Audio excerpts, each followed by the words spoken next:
Hi everyone, we are Group 8 and today we are presenting the Black Class Actions lawsuit and its fight against systemic racism in Canada's federal public service. I am Ritish Loi and my teammates Edward Tam and Karan Brown will also speak. We will explain the background of this lawsuit and the key allegations, the government response, and the concept of systematic racism and white privilege. Let's start with an introduction.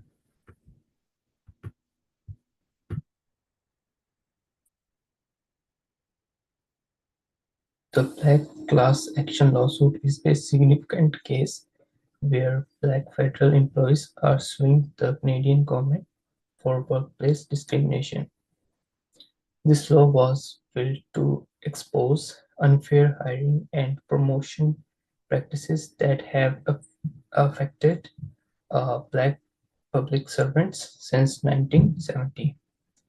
The case is led by the Black Class Action Secretariat, a group fight for justice. On October 28, 2024, the federal court began a hearing to decide whether this lawsuit can officially represent a large group of employees.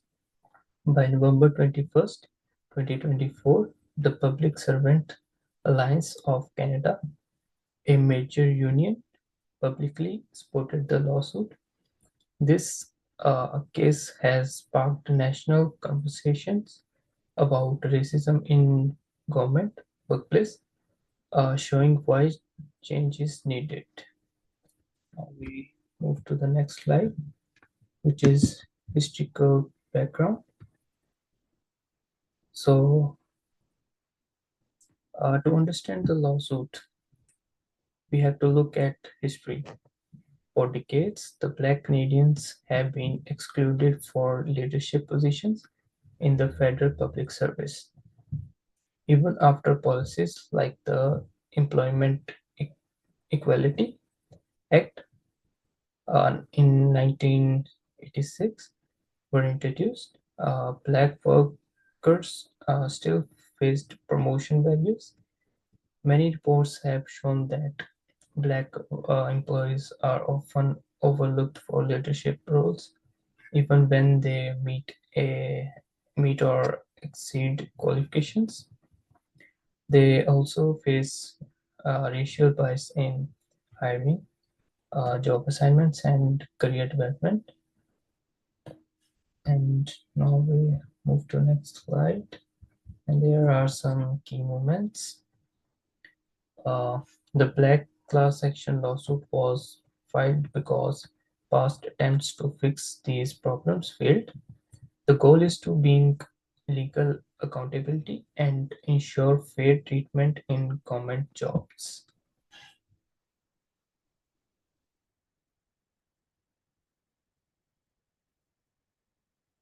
Key allegations. Now let's look at the key allegations in the lawsuit. Black employees have reported being passed over for promotions. Less experienced, often white employees get promotion instead. Hostile work environment. Some black workers faced microaggression, unfair discipline, or workplace bullying. Lack of mentorship. Many black employees lack guidance or career support, making advancing harder. Need for systemic reform.